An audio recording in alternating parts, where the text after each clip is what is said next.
안녕하세요. 저는 얼마 전 이혼에 성공한 30대 후반의 여성입니다. 저는 고부 갈등이라는 단어는 TV나 인터넷으로 접했지 실제로 그런 일이 심심치 않게 벌어진다는 걸 몰랐어요.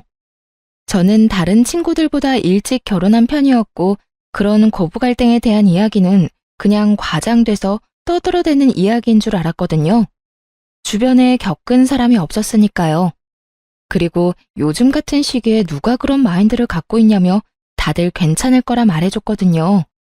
제가 결혼하게 된 남편은 작은 가게를 운영하는 자영업자였어요. 저보다 나이가 4살 많았죠. 그리고 저는 평범한 회사원이었어요. 결혼은 무난했지만 결혼 후가 문제였어요. 결혼 전에는 방긋방긋 잘 웃기만 하던 시모가 결혼 후에는 단 한 번을 웃어주지 않았거든요. 신혼여행을 다녀온 후부터 고부 갈등은 시작되고 있었습니다. 시모는 사람을 괴롭히는데 일가견이 있는 사람이었어요. 그건 저와 비슷한 처지에 놓인 동서도 공감할 정도였죠. 특히 제삿날에는 본인 기준의 완벽을 요하는 사람이었어요. 그런 주제에 손 하나 깜빡 안 하고 턱끝, 입으로만 사람을 부리는 스타일이었죠. 그날도 평소와 다름없이 시모가 마음껏 두 며느리를 괴롭히던 제삿날 중에 하루였어요. 예, 막걸리가 떨어졌구나. 가서 막걸리 좀 사와라. 미리 올 때 사오지 그랬어. 혹 제사 지내기 직전에 이렇게 없어서 발 동동 굴러야겠니? 네가 야무졌으면 고생할 일도 없는데 머리가 모자라면 손발이 고생한다는 말이 괜히 나온 말이 아니야. 제가 일부러 막걸리를 안 사온 것도 아니었어요.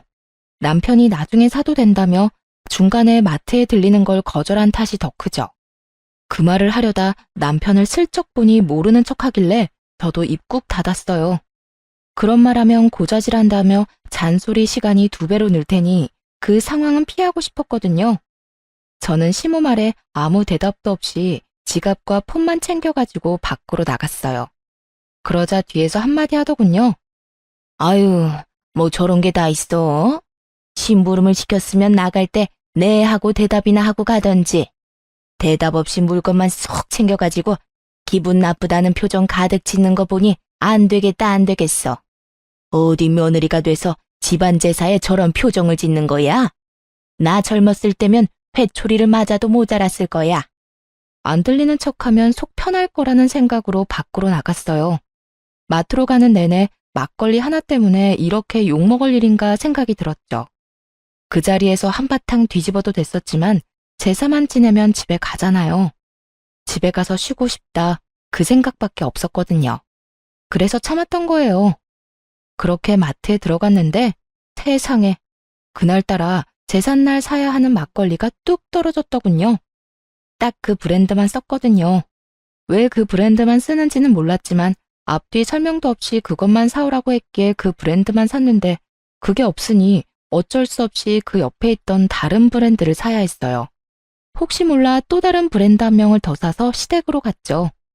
시모는 막걸리 봉지를 휙 가져가 신경질적으로 열어보더니 해된 비명을 내지르더군요. 야, 너 이게 뭐 하는 짓이야? 넌 그렇게 제사를 자주 지냈는데 너희 시아버지 마시는 막걸리 이름도 몰라? 지금 몇 년째 네가 맏며느리로 일하는데 어떻게 다른 막걸리를 가져올 수가 있어? 너 지금 우리 집 무시하니? 어머님, 갔더니 그 브랜드 막걸리만 다 떨어져서 안 팔더라고요. 시간이 좀 늦어서 다른 곳 돌아볼 여유도 없었고요. 그래서 다른 브랜드 사왔는데 오늘만 그걸로 사용하면 안 될까요? 너 그걸 말이라고 하니? 정말 어이가 없어서. 이딴 식으로 제사 지낼 거면 오지 마. 얼마나 기분이 더러운지 알기나 해? 제사라는 건 정성이야. 그런데 이딴 정신머리로 제사상 차리는 거 부끄럽지 않니? 어휴, 내가 죽어서도 이럴 거 눈에 뻔히 보이니 내 속이 다 탄다. 솔직히 말해봐. 우리한테 이럴 거면 우리 아들이랑 결혼은 왜 했어? 막걸리 한 병에 이런 수많은 이야기를 들을 줄은 상상도 못했어요. 산 사람 취향 맞추는 것도 아니고 죽은 사람 제사 지낼 때 쓰는 술인데요. 이 술이나 저 술이나 똑같지 뭐가 그렇게 시시콜콜 따져야 하는 게 많은지 제가 가만히 있으니 더 폭주해서 난리가 나더군요. 잘난 너의 부모님이 그렇게 하라고 시켰니? 응? 너희는 대충 아무거나 그런 식으로 하라고 배웠어? 세상에, 이래서 가정교육이 중요한 거야. 너희 시아버지 돌아가셨다고 중요하지 않다고 여기는 것 자체가 예의 없고 경우 없는 짓이지. 그리고 둘째 며느리, 너도 마찬가지야. 너도 잘하는 거 하나도 없어. 손끝이 왜 그렇게 야무지지 못하니? 네 집안 사정도 우리가 잘 알고 있다만 그래도 이건 너무하지. 남의 집 재산 망쳐놓고 또 그러겠지. 우리도 우리 집에서는 귀한 딸이에요. 귀한 딸은 웃기고 있네. 그딴 식으로 할 거면 우리 집에서 당장 나가. 나도 이런 식으로 개념 없는 애들이랑 같이 지내고 싶은 생각 요만큼도 없으니까. 아주 말로 사람을 잡더군요. 보자 하고 있으니 사람이 보자기로 보였는지 아주 할 말 안 할 말 입 밖으로 다 꺼내고 있더라고요. 그렇게 시모가 두 며느리를 잡는 동안 두 아들들은 아무것도 들리지 않는 척, 아무것도 보이지 않는 척 거실에 앉아 TV만 보고 있더군요. 부모님 이야기까지 나오니 저도 참을 생각은 없었어요. 그리고 언젠가 한 번은 터뜨려야 될 일이라고 생각했거든요. 사람이 무엇을 시키려면 그것이 왜 중요한지, 왜 그렇게 해야 하는지 정도는 같이 가르쳐주는 게 상식이고, 막걸리 브랜드가 그렇게 중요했다면 그냥 가자는 남편 머리통을 쥐어 박아서라도 다른 마트까지 가서 가게를 탈탈 털어서 그걸 사왔을 거예요. 지 아들놈도 아무렇지도 않게 생각하는 막걸리를 왜 며느리들이 신경 써야 하는 거죠? 어머님, 그게 그렇게 중요한 거였으면 저한테 미리 말씀해 주시지 그러셨어요. 제가 여기 올 때 남편한테 마트 들러달라고 얘기했는데 당장 집 많다고 안 들리더라고요. 나중에 사오면 된다고 그냥 여기로 와버렸거든요. 그리고 그 막걸리가 그렇게 중요한 거면 왜 그 브랜드만 사야 하는지 얘기라도 해줬어야죠. 시아버님에 대한 얘기 다른 거 다 해준 적 없으시면서 저희한테 그렇게 화를 내시면 어떡하죠? 그냥 저희한테는 화풀이 하신 거잖아요. 그렇게 중요한 거면 가족이 챙겨야죠.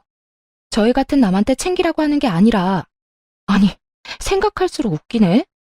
막걸리 하나로 이렇게 뒤집어지는데 자식이라고 아들이 둘이나 있는데 아무도 그 막걸리 신경 안 쓰는데요. 어느 집 불효자식이 그래요? 자기 집 일은 자기가 알아서 해야지. 그렇다고 며느리한테 말해준 것도 없으면서 정성이 어떻니, 결혼하니 마니 그런 얘기를 왜 하시냐고요. 뭐라고? 다시 말해봐. 너 지금 그게 시어머니한테 할 말이야? 그럼 어머님이 하신 말은 며느리한테 할 수 있는 말이라고 생각하세요? 아니, 같은 인간한테 할 수 있는 말이라고 생각하시냐고요. 누가 들어도 무시하고 짜증내고 화내고 분풀이인데 그걸 왜 제가 들어야 돼요? 그걸 왜 동서가 듣고 있어요? 그렇게 중요한 제사면 어머님이 혼자 준비하세요. 며느리들 보듬어가며 가르치고 알려줘도 모자랄 판에 자기 원하는 대로 안 했다고 화만 내고 있으니 누가 어머님 장단에 맞춰주겠어요? 안 그래요? 그럴 거면 아들들 데리고 제사 지내어 속 편하시도록. 저는 많이 참는 편이긴 하지만 그렇다고 해야 할 말을 하지 않는 스타일은 아니었어요. 내성적이지는 않았죠. 다만 말을 뱉고 나면 관계를 되돌릴 수 없다는 걸 확실하게 알고 있었기 때문에 정말 관계를 개선하기 위해서 필요한 경우가 아니면 절대로 남에게 아쉬운 소리를 한 적이 없어요.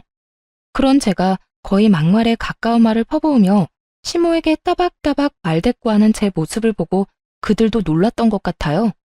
그제야 슬금슬금 남편이 저한테 와서 그러더군요. 여보, 왜 그래? 왜 그렇게 화가 났어? 빨리 엄마한테 사과드려. 그렇게 큰 소리 낼 일 아니잖아. 그냥 죄송하다고 하고 넘어가면 될 일을. 죄송하다고 하고 넘어가면 될 일이라고? 이게? 그래, 당신은 그렇겠지. 그러면 앞으로 당신이 제사 지내, 난 못 지내겠으니까. 입 있으면 말해봐. 내가 막걸리 사자고 했을 때 당신 뭐라 그랬는데? 그래놓고 어머님한테 내가 한 소리 들을 때 옆에 짜져가지고 한마디도 못했지? 그건 뭐야? 나더러 어머니 감정 쓰레기통 해주란 말이잖아. 내가 왜 그런 짓을 해? 그리고 당신도 그러는 거 아니야. 사람 앞에 두고 아닌 건 아니라고 얘기해줘야 되는 거지. 어머님이 나 혼낸다고 그 모든 게 당연한 것이라고 생각하고 그런 식으로 행동하는 거 나 기분 더럽거든? 당분간 제삿날에 나 찾지 마. 들으셨죠, 어머님? 제삿날에 저는 안 올 테니까 찾지 마세요. 사랑하는 두 아들이랑 잘 해보시던가요? 귀하지도 않고 결혼시킬 마음도 없었던 며느리한테 시키지 마시고요. 기분 나쁘게 왜 그래요? 시켜도 기분 더러우면 안 시키는 게 맞지. 그러니까 부르지 마세요. 네? 저는 그렇게 말하고 택시 타고 집에 와버렸어요. 화가 머리끝까지 났죠. 게다가 부모 걸고 넘어지는 건 상식적으로 이해가 안 가잖아요. 그렇게 시모와 싸운 뒤 다음 제삿날이 다가오더군요. 그래서 몰래 동서에게 연락했어요. 동서, 몸은 좀 어때? 많이 안 좋지? 임신 초기에는 원래 많이 힘들잖아. 아, 형님, 그렇지 않아도 저번에 유산 한 번 하고 난 뒤라 걱정이 많아요. 게다가 요새 피비침도 심해서 누워있으면 괜찮은데 움직이기만 하면 몸이 안 좋으니 걱정이네요. 이번 제사는 어떻게 해야 할지. 형님은 진짜 안 오실 거예요? 응, 나 안 가. 그쪽도 며느리 소중한 건 알아야 하지 않겠어? 몸이 너무 안 좋으면 병원 가서 진료 한번 받아봐. 유산한 적 있으면 유산 방지 주사 같은 것도 있을걸? 그리고 이번 제사는 쉬는 게 좋지 않을까? 나도 없는데 그 마귀할멈 잔소리 다 듣고 있으면 진짜 제정신으로는 못 버틸 거야. 몸이 안 좋은데 굳이 더 아프게 할 필요는 없잖아. 서방님한테 잘 말해봐. 알았지? 동서가 알겠다고 하더군요. 그리고 제사 당일에 병원에 다녀온 동서가 시모에게 전화를 한 모양이었어요. 유산 증후가 보여서 못 가겠다고요. 상황이 이쯤 되니 시모도 동서를 닥달할 수는 없었죠. 저는 미리 남편에게 통보한 상황이었고요. 나 오늘 제사 안 갈 거야. 약속 있어. 우리 부모님들이랑 식사할 건데 당신은 제사 지내러 가. 뭐? 갑자기 이게 무슨 일이야? 설마 저번에 어머니랑 싸운 것 때문에 그런 거야? 아, 제발 애처럼 굴지 말고. 누가 애처럼 군대? 먼저 애처럼 군 게 누군데? 그리고 나 아직도 화 안 풀렸어. 그건 당신한테도 마찬가지고. 시어머니한테 잔소리 내내 듣는데 안 들리는 척하느라 고생 많았겠어. 그건 내가 나서면 상황이 더 복잡해지니까 그랬지. 그랬어 봐. 어머니가 또 뭐라고 그랬겠어? 그러니까 본인이 잔소리 듣는 건 싫어서 마누라 잔소리 듣게 만들었다는 거잖아. 그런 소리가 아니잖아. 나한테는 그 말이거든. 어쨌든 안 나가니까 둘이 알아서 해. 왜 둘이야?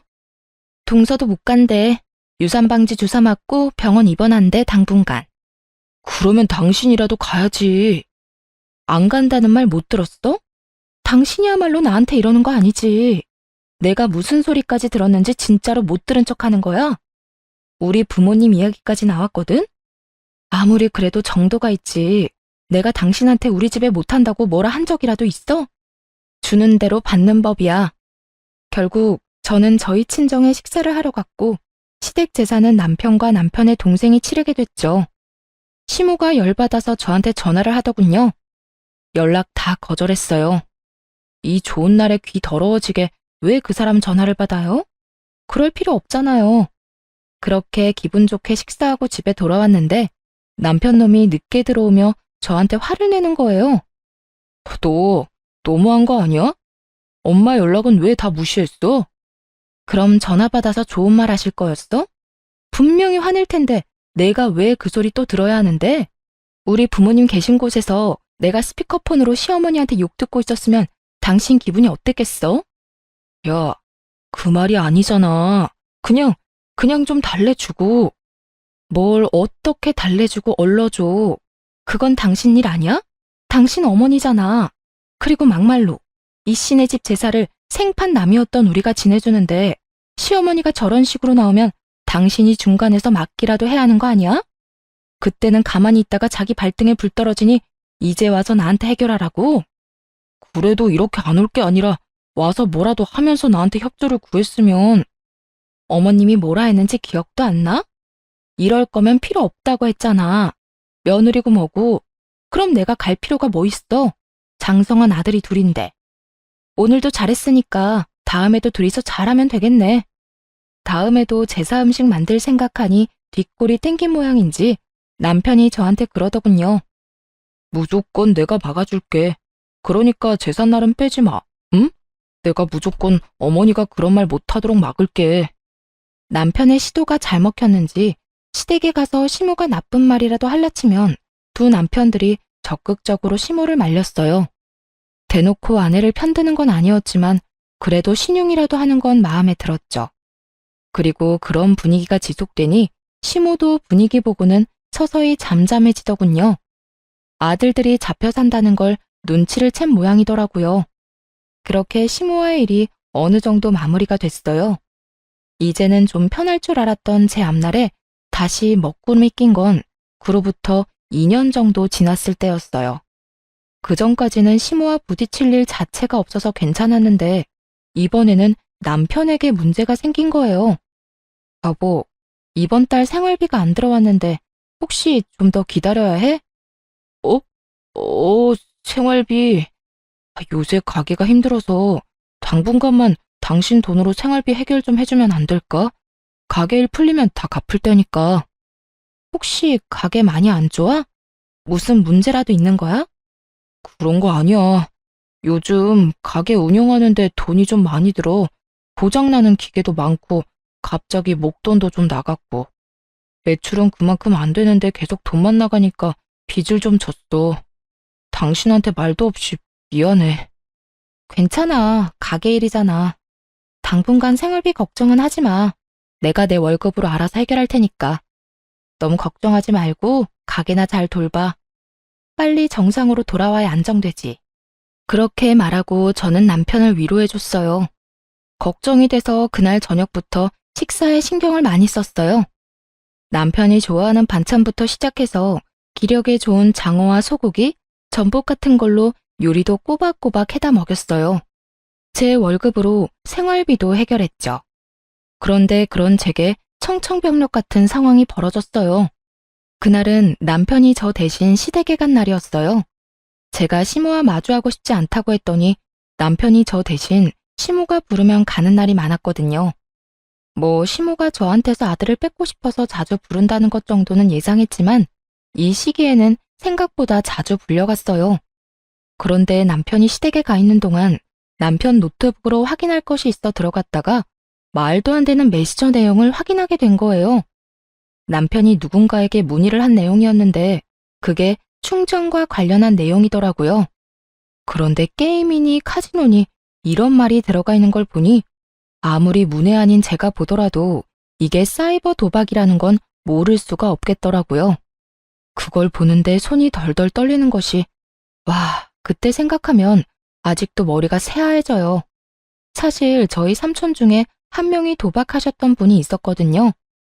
할머니 댁을 완전히 풍비박산을 낸 그분은 나머지 가족들에게도 들러붙어서 도박 자금을 마련하려고 했죠. 그때 부모님도 그 삼촌 때문에 고생을 많이 해서 도박이라면 치를 떠시거든요. 그런데 사위가 도박을 한다는 이야기를 들으면 어떻게 나올지 상상도 안 되더군요. 저는 남편에게 당장 전화해서 따져 물을 생각이었어요. 그런데 제 폰이 먼저 울리더군요. 상대방은 시모였어요. 네, 어머님. 넌 도대체 어떻게 되내니? 네 남편이 이렇게 아픈데도 아무것도 모를 수가 있어. 갑자기 그게 무슨 말씀이세요? 오늘 첫째랑 식사하러 왔다가 속이 안 좋다고 해서 병원에 들렀더니 간에 문제가 있다고 하잖아. 간경화란다. 너 아침밥도 안 먹이지? 밥도 제때 안 해주는 거지? 이것 봐. 내가 언젠간 너 이럴 줄 알았어. 도대체 어떻게 생활하길래 우리 귀한 아들이 아파? 밥도 안 주니? 일만 시켜? 돈 버는 기계로 보고 그러는 거냐고. 결혼을 잘못 시킨 거야. 너랑 결혼한 뒤로 애 몸이 이렇게 아프잖아. 그 말을 듣는데 순식간에 화가 나더군요. 그 귀한 자식이 사이버 도박을 하는 줄도 모르고 아프다는 이유만으로 며느리한테 모든 게 네 탓이라고 말하는 시모를 보니 어이도 없고 짜증도 났어요. 저랑 결혼한 지 이제 4년이에요. 4년 데리고 살았다고 몸이 망가져요? 그러면 애저녁에 어머님이 건강하게 나아졌으면 될 일이잖아요. 왜 저한테 따지세요?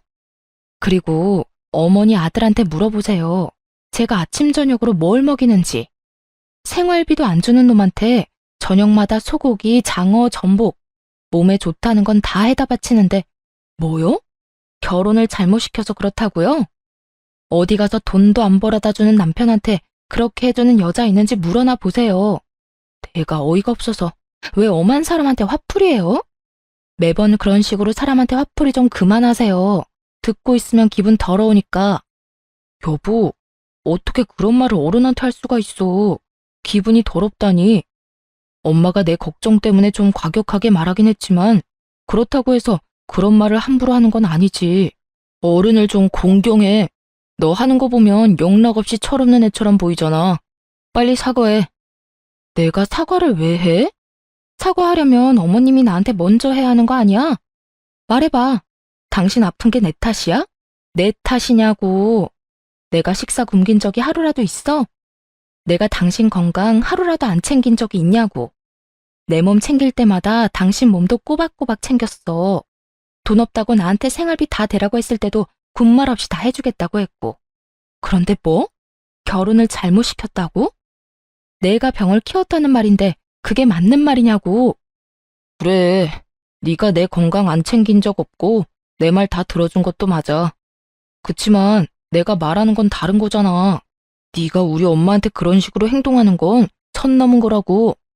선을 누가 먼저 넘었는데 어머님이 먼저 넘은 거 못 들었어? 아, 저번처럼 아예 못 들은 척 하려고? 그래, 됐어. 나도 당신 같은 사람하고 더는 못 살아. 이혼하자. 이혼하고 깔끔하게 정리해.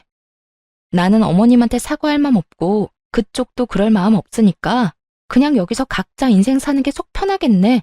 안 그래? 야, 갑자기 무슨 이혼이야. 너 도대체 무슨 생각이야? 미쳤어? 이딴 일로 무슨 이혼 이야기를 꺼내? 아니, 해. 네가 뭘 잘못한 게 있다고 저 망할 년한테 잡혀 살아?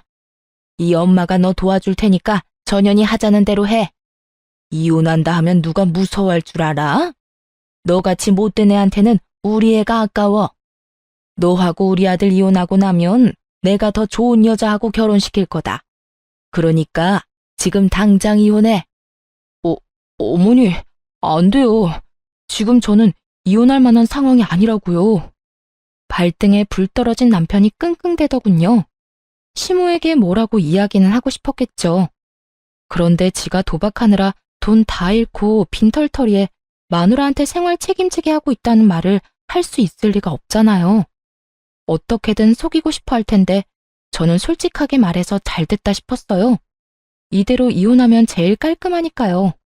도박하는 놈 뒤치다꺼리 하느니 이대로 헤어지는 게 맞는 거잖아요. 아무것도 모르는 시모는 이혼하라고 난리고 남편 놈은 생각 없이 꺼낸 한마디에 생각지도 않았던 이혼 이야기를 들었으니 당황했을 거예요. 결국 남편 놈이 집까지 헐레벌떡 달려왔더군요. 그러더니 다짜고짜 그러는 거예요. 진짜 이혼할 거야? 나는 절대로 이혼 못해. 왜 우리가 이혼을 해? 내가 사과할게. 엄마가 한 말 모두 내가 사과한다니까. 그러니까 이혼 이야기도 꺼내지 마. 아니, 나는 이혼할 건데? 어머님의 괴롭힘, 그리고 아까 전과 같은 언어폭력. 내가 그런 걸 어느 정도 참으면서 살았던 건 오로지 당신에 대한 믿음 하나뿐이었어. 하지만 그 믿음에 당신이 돌려준 게 뭐야? 그래서 나도 엄마랑 너 사이 최대한 중재했잖아. 아니, 그거 말고 너 나 몰래 도박했잖아. 여태 가게가 힘들어서 빚 만들었다는 것도 싹 다 거짓말이잖아. 너 도박한 거 이미 다 알고 있어. 제가 도박 이야기를 꺼내자마자 남편 놈이 아무 말 못하더군요. 언제까지 속일 생각이었어? 나한테 아무 말 안 하고 언제까지 나 우려먹을 생각이었는데 니네 엄마 때문에 힘든데 당신마저 도박을 해? 두 사람이서 쌍으로 나를 말려 죽이려고 작정을 한 거지? 그럼 나도 내 살 길 찾아가야 하지 않겠어? 그래서 이혼하자는 거야. 고맙게 생각해. 내가 당신 엄마 앞에서 도박 이야기 안 한 거. 결국 도박 이야기를 꺼내고 나서야 이혼을 하기로 했어요. 남편이 시댁에 어떻게 말했는지는 몰라도 시모는 전화 와서 아주 속 시원하다며 저를 비웃더라고요. 그래, 잘 생각했다. 네가 한 일 중에 제일 잘했어. 우리 아들하고 이혼하고 잘 살아봐라. 네가 우리 아들만큼 잘난 남자 다시 만날 수 있겠어? 어림도 없지. 내가 그렇게 되지 않도록 말 잘 듣고 싹싹하고 예쁜 여자로 재혼시켜줄 거니까. 네, 알아서 하시고요. 그냥 저는 저한테 피해만 안 주면 돼요. 이혼한 사이니까 완전 남인 거 맞죠? 저한테 나중에 딴소리 하시면 안 돼요. 제 말이 허풍이라고 생각했는지 시모가 그러더군요. 피해?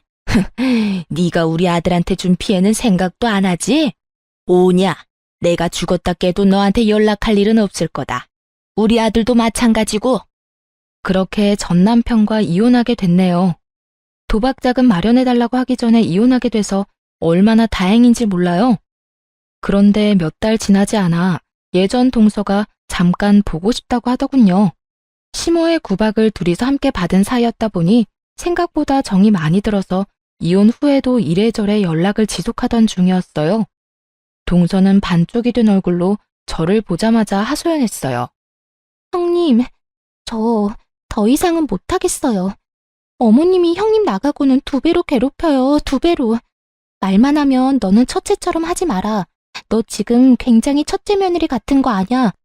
아니, 내보냈으면 그냥 깔끔하게 잊고 살면 될걸. 왜 자꾸 매번 그걸 다시 상기시키려는 건지 이해가 안 돼요. 아, 진짜? 그 할망구도 여전하네. 이제 막 애 낳고 산후조리하는 애를 괴롭혔다고? 임신 중에도 그딴 말하고? 그것뿐이면 제가 말을 안 해요. 우리 친정엄마 어린 시절에 다쳐서 발 저는 거 알고 계시죠? 무슨 일만 생기면 그걸 그렇게 들먹여요. 이번에도 제가 애 낳고 몸 상태가 안 좋아서 좀 쉬엄쉬엄 하려고 하는데 딱 뒤에서 그러더라고요. 너도 네 애미처럼 절름발이냐고. 뭘 그렇게 느적느적거리냐고요. 저는 너무 놀라서 동서에게 되물었어요. 그런 말을 했다고? 할망구 드디어 미쳤네. 아니, 어떻게 말을 해도 그렇게 사람 신경 건드리는 말만 골라서 해? 부모 건드리는 건 예의가 아니지. 그렇다고 자기가 자식들을 그렇게 잘 키운 것도 아니고. 봐봐, 전 남편이나 도련님도 힘든 일을 도와주기를 해. 이런 일이 있을 때 막아주기를 해. 아이고, 동서만 불쌍하게 됐네. 그래서 그런데 제가 이혼 상담이라는 걸 좀 받아보고 싶거든요. 실제로 할 거라는 말은 아니고 상담해보고 저한테 유리하면 이혼을 하는 게 맞지 않을까 해서요. 이런 식으로 애 데리고 못 살아요. 나중에 애가 커서 어머님이 하시는 거 보고 배우기라도 하면 진짜 세상이 무너질 것 같거든요. 그냥 저를 찾아온 게 아니더군요. 아무래도 제가 이혼하고 난 뒤로 워낙 시모가 많이 괴롭힌 것도 있지만 시동생이 동서를 도와주지 않아서 그런 것 같았어요. 그래서 제가 동서에게 명함을 하나 건넸죠. 나 이혼할 때 봐준 변호사 사무소야. 이혼 전문이라 최대한 동서한테 도움되도록 도와줄 거고. 근데 이렇게 시모 괴롭힘으로 이혼하는 거면 그 증거도 갖고 있어야 하거든? 동서가 좀 힘들고 귀찮겠지만 녹음이라던가 녹화, 폰 문자 내역 같은 것도 다 증거로 수집해놔야 할 거야. 고마워요, 형님. 정말 그 집구석 인간들한테 본때를 보여주려고요.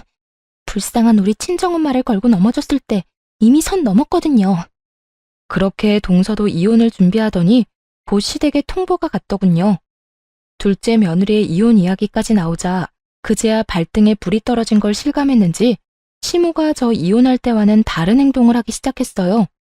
동서에게 가서 붙잡았다고 하더군요. 이혼 안 하면 안 되겠냐고요. 저한테 뭐라고 했는 줄 알아요? 글쎄, 자기가 치매에 걸렸던 것 같다면서 설마 자기가 나한테 이런 말을 했겠냐며 시치미를 뚝 떼더라고요. 치매는 무슨... 제삿날을 하루도 안 빼먹고 기억하는 양반이 치매 걸렸다고 우기는데 진짜 어이가 없더라고요. 제가 저희 친정엄마 절름발이라고 그거 가지고 나한테 괴롭힌 거 기억하냐고 물었더니 그때는 또 뭐라는 줄 알아요? 그런 이야기가 아니었대요. 아픈 부모님도 있는데 네가 더 잘해야 되지 않겠냐는 의도로 말한 거라고 하는데 형님 말대로 통화 녹음 내역 안 가지고 있었으면 빼도 박도 못하고 소송 질 뻔했어요. 진짜 그런 식으로 말했어? 나쁘네, 진짜 나빠. 그래도 이혼했으니 다행이야. 이제 어떡하기로 했어? 저는 친정으로 내려가려고요. 엄마가 발을 절기는 하지만 그 외에는 다 성하고 도리어 엄마가 애 보고 싶으니 친정에서 살라고 하더라고요. 봐서 위조로 받은 돈이랑 재산 분할 받은 거 좀 더 못해서 부모님이랑 같이 살 수 있도록 좀 더 큰 집으로 이사 가려고요. 그래, 잘 생각했네. 동선에도 반반이지? 우리도 반반 내고 아파트 샀거든. 그럼 동서 전 남편도 이제 시댁에 들어가는 건가? 우리는 아파트 팔고 돈 나눴거든. 뭐, 그럴 것 같더라고요. 차라리 잘 됐죠. 그렇게 아들 노래를 부르더니 그렇게 좋아하는 아들 둘이랑 다시 셋이서 알콩달콩 잘 살게 됐으니까요. 그분 원하시는 대로 된 거네요. 저와 이혼한 전 남편도 재산 분할 후에는 빚만 남아있는 상태라 결국 시댁으로 들어갔거든요. 그리고 이번에 또 시동생이 추가된다니 얼마나 웃긴 상황인지 말 안 해도 알 수 있었죠. 이제부터 시모는 두 아들을 건사해야 하는 상황이 온 거예요. 며느리가 없으니 식모처럼 두 아들 밥을 챙겨야 했고 매일 청소까지 해야 했죠. 그 소식을 듣는데 어찌나 고소하던지 매번 며느리 하는 거 없다며 말로만 난리치던 시모가 이제는 그 며느리들이 하던 거 고스란히 하고 있었으니 그것도 하루 이틀이죠. 70이 다 돼가는 노인이 안 힘들 수가 없잖아요. 결국 자기 생각이 틀렸다는 걸 몸이 힘들고 나서야 인정한 시모가 동서에게 연락한 모양이었어요. 동서한테 얼토당토 않은 말을 했다더군요. 용서해줄 테니 돌아오라고요. 자기가 뭘 용서를 해준다는 말인지. 사람 괴롭혀놓고 도리어 자기가 용서해준다는 말을 하는 시모를 보며 아직도 제정신 못 차렸네 싶었어요. 그런데 동서가 저한테 시모가 연락 왔었다는 말을 한 뒤에 얼마 지나지 않아 시모가 저에게도 연락을 했더라고요. 저는 아예 연락을 받지 않았어요. 마지막에 저한테 연락하지 말라고 했을 때 죽었다 깨어나도 연락할 일 없다며 큰 소리 뻥뻥 친 게 시모였잖아요. 그래서 저는 시모 연락 자체를 받지 않았죠. 그리고 문자 남겼어요. 전화하지 마시라고 할 말 없다고 말이죠. 아주 칼같이 끊어냈더니 더 이상은 아무런 연락이 없었어요. 결국 체념했는지 다 큰 두 아들 뒤치다거리나 하며 살고 있다고 들었어요.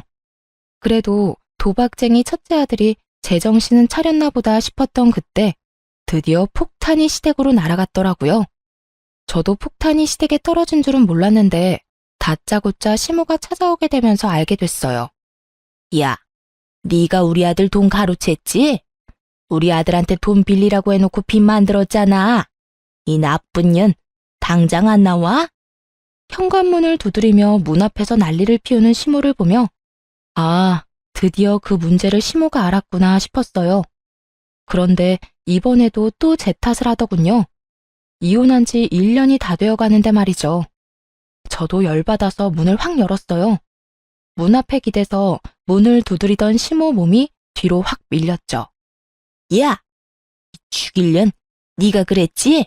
우리 아들한테 무슨 짓 했어? 이혼하기 전에 돈 다 빼먹고 애한테 빚만 남겨? 오냐, 이런 식으로 나오겠다 이거지? 왜 아무 상관없는 나한테 와서 이 난리예요? 연락 안 한다고 하지 않았어요? 무슨 일로 여기까지 와서 행패냐고요. 무슨 일? 네가 우리 아들 빚 만들어내놓고 이혼했잖아. 지금 집으로 독촉장이 몇 개가 날아오는 줄 알아? 우리 아들이 그런 짓을 할 리가 없지. 이게 다 네가 살림을 제대로 못해서 이런 거 아니냐. 그래서 아드님한테는 물어보셨어요? 딱 봐도 아들한테 말 안 하고 나한테 먼저 온 거네. 아들한테 물어보면 어떻게 돌아가는지 정확하게 알 수 있을 건데요. 하긴 그 인간이 진실을 말해줄 리도 없지. 그럼 잘 들으세요. 당신 귀한 아들 도박쟁이에요. 도박하느라 억대 빚을 지고 나한테 생활비며 집안에 드는 돈 다 맡긴 인간이에요. 이제 아시겠죠? 그 독촉장도 다 도박 빚지고 못 갚아서 날아온 거라고요. 도박? 우리 아들은 절대 아니야. 집에서 한 발짝도 밖으로 안 나가는데 무슨 도박이야? 네가 우리 아들한테 덮어 씌우려는가 본데? 요즘에 누가 도박을 밖에 나가서 해요. 사이버 도박이라고 인터넷으로 하는 거 있어요. 궁금하시면 주변 사람 도움받아서 알아보시던가요. 여하튼 저한테는 아무 문제 없어요. 저는 그 사람 빚지기 시작할 때 이미 이혼한 상태고 도박 빚에 대해서는 갚아줘야 할 의무도 없고요. 이제 그 사람 가족은 제가 아니라 그쪽이잖아요. 제 말에 시모 얼굴이 하얗게 질리더군요. 설마 하는 표정이었어요. 이렇게 친히 가르쳐주는데도 못 믿는 걸 보니 귀한 아들 사랑이 참 대단해 보였죠. 아니다. 아니야, 그럴 리가 없어. 네가 나를 속이는 거야. 우리 아들이 도박 같은 거 할 리가 없잖아. 네 탓이야. 이건 다 네 탓이라고. 그게 아니면 말이 안 되잖아. 성실하고 착한 우리 첫째가 왜 그런 짓을... 아, 네가 끌어들였지? 네가 우리 아들한테 도박하라고 시켰지? 미쳤어요? 우리 집은 도박이라고 하면 학을 뗄 정도로 싫어해요. 이번 이혼할 때 사실 그 사람 도박인 거 알고 있었거든요. 그거 알고 저희 친정에서 빨리 인연 끊으라고 할 정도로 싫어하세요. 뭘 알고 말해야지. 아니야. 그럴 리 없어.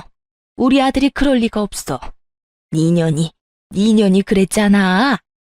시모는 그저 저만 탓하는 기계처럼 그렇게 제 욕만 하더군요. 그렇다고 이렇게 놔둘 수도 없어서 전 남편에게 전화를 했어요. 당신 엄마 데려가라고요. 그렇게 부랴부랴 전 남편이 저희 집 앞에 왔더군요. 저를 탓하기만 하던 시모가 자기 아들을 보고는 급히 묻더군요. 너 도박하냐? 진짜로? 이 엄마한테 숨기고 도박한 거야? 어이 참, 그런 건 왜 물어보세요. 남의 집 앞에서 이러지 말고 빨리 집에나 가요. 어서 일어나요, 어서. 애미가 묻잖아. 너 도박하냐고? 진짜야? 시모가 추궁하자 더 이상 아무 말도 못하고 시모를 끌어내려고 애만 쓰는 자기 아들을 보더니 시모 얼굴이 벌겋게 달아오르더군요. 이 정신 나간 놈이 도박을 해? 내가 널 그렇게 키웠어? 그게 얼마나 무서운 병인지 알고나 하는 거야? 너 그거 손모가지를 끊어도 못 끊는 게 도박이야. 그걸로 지금 빚을 억이 넘도록 지고 망할 것 같으니라고 네가 그러고도 엄마 집에 기어들어와? 양심이라는 게 있는 놈이야? 시모가 눈 돌아가니 정말 무섭더군요. 아들을 향해 삿대질을 하며 욕을 하는데 보고 있던 저까지 놀랄 정도였다니까요. 그렇게 감싸고 돌며 우리 아들 하더니 아들이 도박을 한다는 사실을 알자마자 그런 모습은 온데간데 없고 아주 원수 보듯이 하더군요. 너 같은 놈 자식으로 키운 적 없다. 나가. 당장 내 집에서 나가. 너 이혼하고 우리 집에 들어온 것도 그 도박빚 때문이지?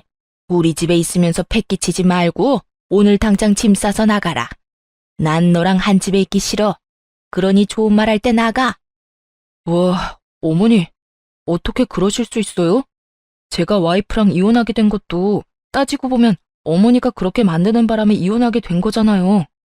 아들 이혼시켜놓고 언제는 다 해줄 것처럼 받아들여주더니 꼴랑 도박 좀 했다고 지금 사람을 쫓아내겠다는 거예요. 난 못 나가요. 못 나가니까 엄마가 알아서 해요. 그러니까 왜 와이프 속을 긁어서 이혼을 하게 만들어요? 나 이혼할 생각 없었다니까. 이혼 안 하고 와이프가 내 빚 갚아줬으면 모든 게 다 그대로 해결될 일인데 엄마 때문에 다 망친 거잖아요. 나 그럴 생각으로 이혼 안 하려고 했는데 엄마가 계속 와이프 속 긁었고 엄마 아니었으면 지금쯤 와이프가 내 빚 다 갚아주고도 남았을 거라고. 얼빠진 소리 하고 있네. 야, 내가 왜 네 빚을 갚아줘? 가게에서 사업하다가 생긴 빚이면 몰라. 근데 도박하다가 빚인 거잖아. 그걸 내가 왜 갚아주냐고. 나는 그런 거 갚아줄 생각 눈꼽만큼도 없으니까 두 분이서 알아서 하시고요. 일단 저희 집에서 나가세요. 왜 남의 집 문 앞에서 난린데? 나는 이미 상관없는 사람이니까 그런 이야기는 우리 집 앞에서 말고 다른 데서 하세요. 월! 월! 두 사람을 내쫓는 제 모습에 얼빠진 표정을 짓던 두 모자는 지금 상황이 모욕적이고 짜증나는지 서로 아주 피 터지게 싸우더라고요. 남편을 향한 시모의 반발은 생각보다 엄청났고 남편 또한 그런 시모에 대한 배신감이 생각보다 깊었나 봐요. 둘이서 욕을 주고받는데 듣고 있는 것도 힘들 정도였어요. 이 미친놈 좀 보게. 네가 사람이야? 네가 사람 새끼냐고. 자식이 돼가지고 부모 부양할 생각은 안 하고 부모 가진 거 뜯어먹을 생각이나 해? 어림도 없지. 내 노후자금 너한테 뜯기느니 내가 너를 버리고 만다. 그리고 이혼하란다고 하는 건 무슨 바보짓이야? 네가 싫었으면 끝까지 버텼으면 될 거 아니야. 너도 좋다고 이혼해놓고 이제와 내 탓을 해? 에라이 천하의 몹쓸 것. 몰라요. 모르겠으니까 엄마가 내 빚 다 갚아줘요. 어차피 내 주소도 엄마네 집 앞으로 돼 있어서 엄마 집도 차 앞 들어갈 거예요.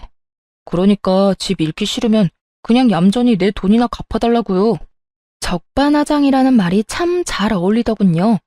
게다가 이혼하고 나니 뻔뻔함도 늘었고요. 이혼하고 나서 저런 모습을 알게 돼서 정말 안도의 한숨을 내쉬었어요. 그리고 그 뻔뻔함의 수치만큼 시모의 혈압도 덩달아 올라갔죠. 이놈이 이러고도 지금 돈 갚아달라는 말이 나와? 야, 네가 망친 놈 다시 데려가.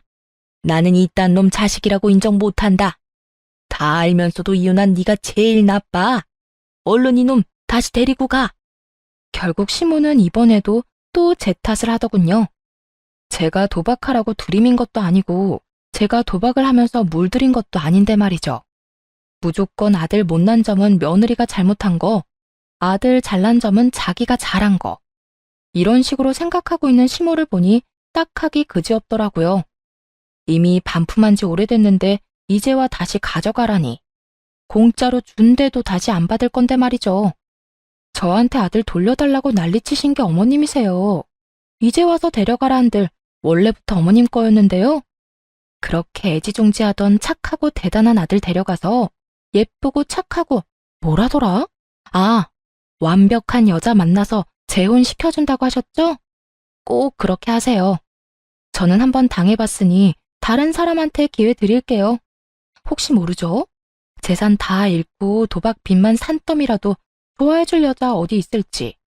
뭐 정상적인 사람이라면 도박에 돛자만 들어도 도망가겠지만 그렇게 귀한 아드님이잖아요. 어머님처럼 맹목적으로 사랑해줄 사람 있을지도 모르죠. 한껏 빈정거리는 제 말을 듣고 시모는 그 자리에 힘없이 주저앉더니 아주 아파트 떠나가라 곡소리를 내더군요. 아이고, 내가 말년에 복이 없어서 이렇지. 어디서 여우 같은 며느리 떼어냈더니 자식놈이 사고를 치네. 아이고 내 팔자야. 이제 어쩌면 좋아. 한이 가득 담긴 목소리만 들으면 진짜 억울한 사람처럼 보이더군요. 지금 이 상황이 모두 자기가 만든 결과인데도 말이죠. 며느리인 저를 괴롭히지만 않았어도 저 빚더미 골칫거리를 떠안게 될 일은 없었을 테니까요. 만약 조금이라도 이혼하는 게 늦어졌다면 전 남편의 짜증나는 생각대로 됐을 가능성이 높았겠죠. 제가 남편 빚을 갚아주는 상황이요. 뭐 제자리로 돌아왔으니 저는 이제 이 집구석이랑은 관련 없는 사람이지만요. 좀 그만하고 일어나요. 언제까지 여기서 창피하게 이러고 있을 건데요. 빨리 일어서요. 자신을 일으켜 세우는 아들놈의 손을 탁 내친 시모가 자기 아들을 잡아먹을 것 같은 눈을 하고 자리에서 일어나 엉덩이를 툭툭 털며 경고를 날리더군요. 똑바로 들어. 나는 절대로 도박하는 놈 집에 못 들여놔. 빚 갚기 전까지 우리 집에 들어올 생각도 하지 마. 알아들었어? 그러더니 시모 혼자 뒤뚱뒤뚱 걸어가더군요. 전 남편은 아무 말도 못한 채 그저 시모 뒷공무니만 쫓고 있고요. 빚진 거마저 제 탓이라며 우리 집에 와서 온갖 분란만 만들어 놓고 돌아갈 때 사과 한마디도 없는 둘을 보니 참 똑같구나 싶었어요. 얼마나 제 탓이 하고 싶겠어요? 근데 정작 제 잘못이라고는 없으니 뱉어낼 말도 없는 거겠죠. 그렇게 돌아간 두 사람의 앞에 기다리고 있던 건 슬픈 고난의 길뿐이었더라고요. 전 남편이 뭐라고 시모를 설득했는지 모르겠지만 결국 시댁집을 팔았다더군요. 그리고 월세로 이사를 갔더군요. 시댁집 판 돈으로 도박빚을 갚으려는데 그걸 전 남편이 홀라당 다시 도박에 날려버렸다네요. 그거 알고 시모가 전 남편을 두들겨 패면서 욕을 한 바가지를 했답니다. 그게 어떤 돈인데 그걸 또 도박에 쓰냐고. 그러게 왜 남편한테 그 돈을 쥐어줬는지 알다가도 모를 일이죠.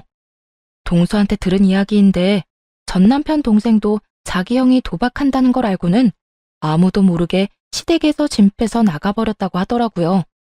자기한테 도박빚 갚아달라고 할까봐 미리 손절한 게 틀림없어 보였어요. 결국 전 남편의 도박 여파는 시모에게 모두 떠넘겨졌고 시모는 모아두었던 짜투리 노후 재산마저 모조리 털릴 위기에 처하자 월세방 내놓고 본인 동생 집으로 피신했다고 하더군요. 그 뒤에 일어난 일은 뻔하죠.